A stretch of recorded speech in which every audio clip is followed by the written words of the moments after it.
नमस्कार. पीस ॲडमायरर्स ह्या आमच्या यूट्यूब चॅनलमध्ये आपलं सर्वांचं स्वागत. मुलांच्या अनेक तक्रारी असतात. ऐकत नाही, हट्ट करतात, अभ्यास करत नाही. तर ह्याविषयी अनेक उपाय आम्ही सांगत असतो. आणि अगदी सगळ्यात खात्रीशीर उपाय म्हणजे स्तोत्र किंवा मंत्र. ह्या यूट्यूब चॅनलवरच तुम्हाला अनेक व्हिडिओज सापडतील. प्रज्ञाविवर्धन स्तोत्र, गणपती स्तोत्र, हनुमान चालीसा असे अनेक स्तोत्रांचे व्हिडिओ तुम्हाला या चॅनलवर मिळतील. असाच एक मुलांसाठी रामबाण उपाय म्हणजे प्रज्ञाविवर्धन स्तोत्र. तर ह्या व्हिडिओवर एकट्यांनी प्रश्न विचारला की आम्ही मुलांसाठी संकल्प जर केला आणि मुलांसाठी जर आम्ही स्तोत्र म्हटलं किंवा एखाद्या मंत्राचा जप केला तर त्याचा मुलांना फायदा होईल का? प्रश्न अगदी सोपा साधा आहे, पण ह्याचं उत्तर कठीण नाही आहे, पण तितकंसं सोपं पण नाही आहे.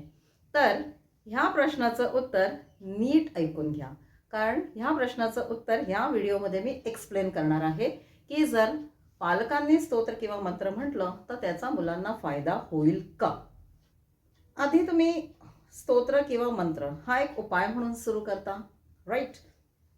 तुमच्या मुलांची प्रगती व्हावी, त्यांचं चांगलं व्हावं ह्यासाठी तुम्ही उपाय चालू करता. उद्देश 100% चांगला आहे. जर तुमचं मूल अगदी लहान असेल, म्हणजे त्याला स्तोत्र मंत्र ह्याचं पठण करणं जर कठीण असेल, म्हणजे अगदी छोटी नर्सरी एजमधली LKG UKG आपण हे एज म्हणूया की ही मुलं अगदी छोटी असतात, त्यांना नीटसं स्तोत्र आणि मंत्र म्हणायला जमत नाही, शब्दोच्चार त्यांना करेक्ट असे ग्रास्प होत नाहीत.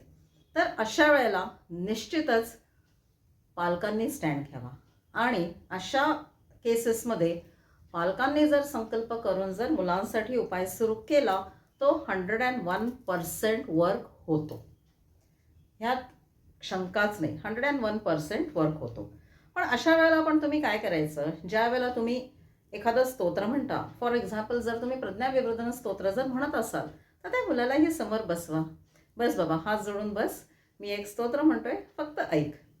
हे जर तुम्ही केलात ना तर ह्याचा मला वाटतं आपण अधिक फायदा नाही म्हणू शकू, पण तुम्ही हे करा. हळूहळू मुलांचं पण हे स्तोत्र पाठ होईल. बरं, ह्याच्या पुढे जेव्हा मुलं मोठी होतात, फॉर एक्झाम्पल आपण म्हणूया 5वी 6वी 7वी, अगदी कॉलेज स्टुडंट्सचं पण आपण एक्झाम्पल घेऊया की मुलं ऐकत नाहीत, हुशार असतात पण त्यांचे मार्क्स कमी असतात, अभ्यास करत नाही आणि पालकांना काही करून त्यांचे मार्क्स चांगले हवे असतात. ठीक आहे, आम्ही काही करायला तयार आहे, पण आमच्या मुलांची प्रगती व्हावी. तर अशा केसेसमध्ये पण जर पालकांनी संकल्प केला आणि मुलांसाठी जर स्तोत्र म्हणायला सुरू केलं, फायदा निश्चित होणार. पण ही मुलं मोठी असतात, ह्यांना एखादं स्तोत्र पाठ करणं किंवा म्हणणं अगदीच कठीण नसतं, करू शकतात. थोडा वेळ लागेल पण नक्की पाठ होणार.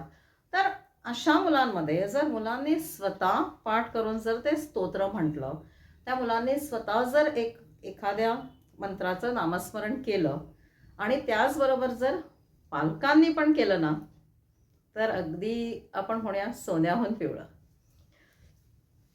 तर जसं मी सांगितलं की फायदा निश्चित होणार. एक सांगू, ती उपासना आहे, त्या शक्तीची उपासना, हे देवाची उपासना आहे. तुम्ही मनापासून ज्या वेळेला कुठलीही उपासना करता, ज्या उद्देशने करता, ज्या विश्वासाने, ज्या श्रद्धेने उपासना करता ना, अशी उपासना कधीही वाया जात नाही. निश्चितच तुम्हाला रिझल्ट मिळणार. म्हणून मी सांगितलं की ह्या प्रश्नाचं उत्तर समजून घ्यायला कठीण नाही आहे, पण तितकंसं सोपं पण नाही आहे. म्हणजे माझा म्हणण्याचा उद्देश काय, जर मुलांना शक्य असेल स्तोत्र किंवा मंत्र म्हणणं तर मुलांनाही पाठ करायला लावा आणि पालकांनी पण म्हणा. तर मला वाटतं ह्या प्रश्नाचं उत्तर तुम्हाला समजलं असेल, उमगलं असेल. तर हा व्हिडिओ ॲज युज्युअल जसं तुम्ही इतरांना शेअर करता तसं हा पण व्हिडिओ इतरांना शेअर करा आणि आमचं हे जे चॅनल आहे पीस ॲडमायरर्स ते सबस्क्राईब करायला विसरू नका, जेणेकरून तुमच्या अशा छान छान प्रश्नांची उत्तरं तुम्हाला आमच्या चॅनलवर मिळत राहतील. हा व्हिडिओ शेवटपर्यंत पाहिल्याबद्दल तुम्हा सर्वांचे खूप खूप आभार.